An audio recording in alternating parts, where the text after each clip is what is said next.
ದೇವಸ್ಥಾನ. ಇಲ್ಲಿ ದರ್ಶನ ಮಾಡಿ ಮಧ್ಯಾಹ್ನ ಆಗಿತ್ತು. ಮಧ್ಯಾಹ್ನ ಡೋರ್ ಕ್ಲೋಸ್ ಮಾಡೋ ಸಮಯ 2 ಗಂಟೆ ಇರ್ಬೋದು. ಈ ಕಡೆ ಅಪೋಸಿಟ್ಟು ಒಂದು ರೋಡ್ ಇದೆ. ಈ ರೋಡಲ್ಲಿ ಹೋಗಿ ಅಲ್ಲಿ ಮ್ಯೂಸಿಯಂ ಇದೆ, ಅಲ್ಲಿ ಕೂತ್ಕೊಂಡೆ. ಯಾಕೆಂದರೆ ಯಾರೂ ಇರಲ್ಲ, ಪ್ರಶಾಂತವಾಗಿರುತ್ತೆ, ಗಾಳಿ ಚೆನ್ನಾಗಿ ಬರುತ್ತೆ. ಅಲ್ಲಿ ಹೊರ್ಗಡೆ ತುಂಬ ಜನ ಮತ್ತು ಗಲೀಜು ಬಿಸಿಲು ಇರುತ್ತೆ ಅಂತ ಇಲ್ಲಿ ಬಂದು ಕೂತ್ಕೊಂಡು ಯಾರು ಇರಲಿಲ್ಲ, ಮನಸ್ಸಲ್ಲೇ ಅಂದ್ಕೊಂಡೆ ಇಲ್ಲಿ ಬಂದು ಕೂತ್ಕೊಂಡೆ.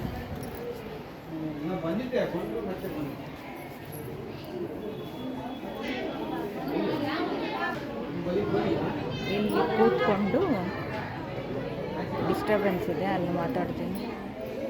ಅಲ್ಲಿ ಕೂತ್ಕೊಂಡು ಮನಸ್ಸಿಗೆ ಅದೇ ಆಪೋಸಿಟ್ಟು ಡೈರೆಕ್ಟಾಗಿ ದೇವ್ರು ಕಾಣಿಸ್ತಾರೆ. ಇಲ್ಲಿಂದ ಗರ್ಭಗುಡಿ ತೋರಿಸ್ತೀನಿ.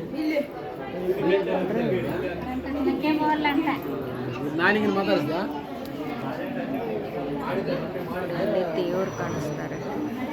ಯಾರೂ ಇರಲಿಲ್ಲ, ಎಲ್ಲ ಡೋರೆಲ್ಲ ಕ್ಲೋಸ್ ಮಾಡಿದ್ರು, ನಿಶಬ್ದವಾಗಿತ್ತು. ನಾನು ಅಲ್ಲಿಂದ ದೇವರು ಕಾಣಿಸ್ತಾ ಇದ್ರು. ಹಂಗೆ ಆ ದೇವ್ರದ್ದು ಕಡೆ ನೋಡಿಕೊಂಡು ನಾನು ಮನಸ್ಸಿಗೆ ಬಂತು. ಮನಸ್ಸಲ್ಲಿ ಅಂದ್ಕೊಂಡೆ, ನನ್ನ ಟಾಪು ಯಾರೋ ಎತ್ಕೊಂಡು ಹೋಗ್ಬಿಟ್ಟಿದ್ರು, ಪ್ಯಾಂಟು ಮಿಕ್ಕಿದೆಲ್ಲ ಇತ್ತು. ನನಗೆ ತುಂಬ ಬೇಜಾರಾಗೋಯಿತು. ನಾನು ಬಂದಾಗ ಪ್ರತಿ ಸಾರಿನೂ ನಂದು ಏನಾದರೂ ಒಂದು ಹೋಗುತ್ತೆ. ಚಪ್ಪಲಿ 3 ಜೊತೆ ಹೋಯಿತು ಬರಿಗಾಲಲ್ಲಿ. ಇಲ್ಲಿಂದ ಬೆಂಗಳೂರಿಗೆ ಹೋದೆ 3 ಸತಿನೂ. ಅಲ್ಲಿ ಬಿಟ್ಟರೆ ಯಾರಾದರೂ ಚಪ್ಪಲಿ ಎತ್ಕೊಂಡು ಹೋಗ್ಬಿಡ್ತಾರೆ.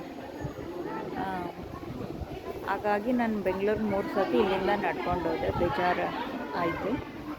ಆಮೇಲೆ ಟಾಪು ಕಳೆದೋಯ್ತು. ನಾನು ಬಟ್ಟೆ ಅಷ್ಟೊಂದು ತಂದಿರಲಿಲ್ಲ, 2 ಜೊತೆನೇ ತಂದಿದ್ದು. ಒಂದು ಟಾಪ್ ಕಳೆದೋಯ್ತು. ಆಗ ಮನಸ್ಸಲ್ಲಿ ಅಂದ್ಕೊಂಡೆ, ಇಲ್ಲಿ ನಾನು ಬಂದರೂ ಏನಾದರೂ ಒಂದು ಕಳೆದೋಗುತ್ತೆ ಅಂತ ಬೇಜಾರಾಯಿತು. ಹಂಗೆ ಅಂದ್ಕೊಂಡು ಮನಸ್ಸಲ್ಲಿ ದೇವ್ರನ್ನ ನೋಡಿಕೊಂಡು ಇದ್ದೆ. ಆಮೇಲೆ ಸರಿ ಎಷ್ಟು 4 ಗಂಟೆ ಆಯಿತು. ನಾನು ಯಾವತ್ತೂ 4 ಗಂಟೆಗೆ ನದಿ ಕಡೆ ಹೋಗಿ ಸ್ನಾನ ಮಾಡ್ತಾ ಇರಲಿಲ್ಲ ಸಾಯಂಕಾಲ. ಸರಿ ತಣ್ಣಗಿರುತ್ತೆ ಅಂತ ನದಿ ಕಡೆ ಹೋದೆ. ನೀರಲ್ಲಿ ಚೆನ್ನಾಗಿ ಆಟ ಆಡಿ ವಾಪಸ್ಸು ಬರ್ತಾ ಇದ್ದರೆ ಆ ಬಂಡೆಗಳ ಮಧ್ಯದಲ್ಲಿ ನನ್ನ ಟಾಪ್ ಕೆಳಗಡೆ ಒಂದು ಪ್ಯಾಂಟು, ಒಂದು 5 ಜೊತೆ ಚಪ್ಪಲಿಯಲ್ಲಿ 4 ಜೊತೆ ಚಪ್ಪಲಿ ಇಟ್ಟು ನನ್ನ ಟಾಪ್ ಮೇಲೆ ದೊಡ್ಡದೊಂದು ಸ್ಟೋನ್ ಇಕ್ಕಿದ್ರು. ಐರನ್ ಮಾಡಿ ನೀಟಾಗಿರೋ ಥರ ಟಾಪನ್ನು ಮಡಚಿ ಆ ಸ್ಟೋನ್ ಇಕ್ಕಿದ್ರು. ಅಲ್ಲೇ ಚಪ್ಪಲಿಗಳು 4 ಜೊತೆ ಇತ್ತು. ನನಗೆ ಅಲ್ಲೇ ಇದು ನಂದ ಟಾಪು ಅಂತ,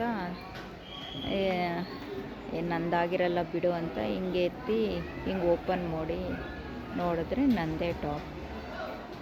ನನ್ನ ಸ್ಲೀವ್ಸು ಲೆಂತು ಕಲರು ಎಲ್ಲ ನೋಡಿದೆ, ನಂದೇ ಟಾಪು. ಪ್ಯಾಂಟ್ ನಂದಲ್ಲ ಸ್ವಾಮಿ, ನನಗೆ ಬೇಡ, ನೀನು ನನಗೆ ಪದೇ ಪ್ರೂವ್ ಮಾಡೋ ಅವಶ್ಯಕತೆ ಇಲ್ಲ, ನನಗೆ ಗೊತ್ತು ನೀನು ಇದೀಯಾ ಅಂತ ಅಂದ್ಬಿಟ್ಟು ಆಮೇಲೆ ಟಾಪನ್ನೊಂದು ಎತ್ಕೊಂಡು, ಚಪ್ಪಲಿಗಳು ಬೇರೆಯವ್ರ ಚಪ್ಪಲಿ ಆಗಿತ್ತು, ನನ್ನ ಚಪ್ಪಲಿ ಆಗಿರಲಿಲ್ಲ. ನನಗೆ ಬೇಡ ಸ್ವಾಮಿ, ನಾನು ಮೈ ಮೇಲಿರೋ ದರಿದ್ರ ಹೋದಂಗೆ ಚಪ್ಪಲಿಗಳು ಹೋದರೆ, ಬಟ್ಟೆಗಳು ಹೋದರೆ ಈ ಥರ ಅಂತಾರೆ. ಬಟ್ ನನ್ನ ಮನ್ಸಿಗೆ ಅದೇನೋ ತುಂಬ ನೋವಾಗೋಯ್ತು. ಪ್ರತಿ ಸಾರಿ ಏನೋ ಒಂದು ಹೋಗುತ್ತೆ. ನಾನು ಸುಮ್ಮನೆ ಇರ್ದಿರ ಮನ್ಸಲ್ಲಿ ಹಂಗೆ ಅಂದ್ಕೊಂಡ್ಬಿಟ್ಟೆ. ಆಮೇಲೆ ಟಾಪ್ ಎತ್ಕೊಂಡೆ. ನನಗೆ ಒಂಥರ ಶಾಕ್ ಆಗೋಯ್ತು. ಈ ಅಪ್ಪ ಸ್ವಾಮಿ ಅಂತ ಅಂದ್ಕೊಂಡು ಟಾಪ್ ಎತ್ಕೊಂಡು ಮಿಕ್ಕಿದ್ದೆಲ್ಲ ಅಲ್ಲೇ ಬಿಟ್ಬಿಟ್ಟು ಗರ್ಭಗುಡಿ ಹತ್ರ ಬಂದು ಕೂತ್ಕೊಂಡೆ. ತುಂಬ ದೂರ ಇದೆ ನದಿ. ಇವಾಗ ನೀರಿಲ್ಲ. ಒಂದು 2 ಕಿಲೋಮೀಟ್ರ್ ನಡ್ಕೊಂಡು ಹೋಗಬೇಕು. ಬರೀ ಬಂಡೆಗಳೇ. ನಾವು ಯಾವ ಸಂಧಿಯಲ್ಲಿ ಹೋಗ್ತೀವೋ ಯಾವ ಸಂಧಿಯಲ್ಲಿ ಬರ್ತೀವೋ ನಮಗೆ ಗೊತ್ತಾಗಲ್ಲ.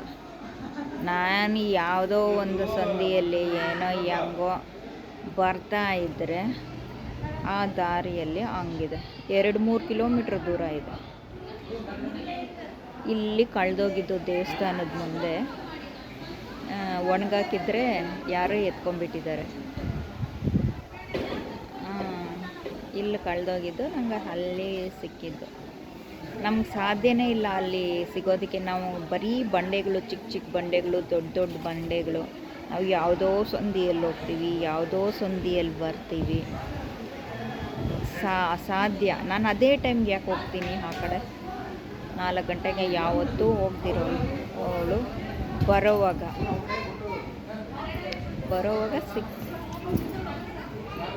ಚೆನ್ನಾಗಿ ಮಡಚಿ ಒಂದು ಆ ಸಮುದ್ರದಲ್ಲಿ ಸ್ಟೋನ್ ಸಿಗುತ್ತೆ ಅಲ್ವ, ಇಷ್ಟು ದಪ್ಪದು ನೈಸಾಗಿ. ಈಗ ಫಿಶ್ ಟ್ಯಾಂಕ್ಗಳಲ್ಲೆಲ್ಲ ಇರುತ್ತೇನೆ ಅಲ್ವಾ, ಆ ಸ್ಟೋನು ಗಾಳಿಗೆ ಹೋಗಬಾರ್ದು ಅಂತ ಅದ್ರ ಮೇಲೆ ಇಟ್ಟು ಅದ್ರ ಕೆಳಗಡೆ ಒಂದು ಪ್ಯಾಂಟ್ ಪೀಸ್ ಇಟ್ಟಿದ್ರು. ನಾನು ಎತ್ಕೊಂಡಿದ್ದಿಲ್ಲ. ನನ್ನ ಟಾಪ್ ಸಾಕು ಸ್ವಾಮಿ, ಏಕೆಂದರೆ ನನ್ನದು ಎತ್ಕೊಂಬಂದಿದ್ದೇ 2 ಜೊತೆ.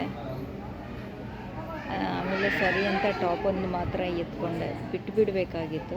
ಬಟ್ ನನ್ನ ಹತ್ರ ಬಟ್ಟೆ ಇರಲಿಲ್ಲ. ಸರಿ ಅಂತ ಎತ್ಕೊಂಡು ಬಂದುಬಿಟ್ಟೆ. ಅದು ನೋಡಿ ನನ್ನ ಕಣ್ಣಲ್ಲಿ ನೋಡಬೇಕಾಗಿತ್ತು. ನಂದು ಚಾರ್ಜಿಂಗ್ ಎಲ್ಲ ಖಾಲಿ ಆಗ್ಬಿಟ್ಟಿತ್ತು, ಇಲ್ಲಾಂದರೆ ನಾನು ಅದನ್ನು ವಿಡಿಯೋ ಮಾಡ್ಕೊಳ್ತಾಯಿದ್ದೆ.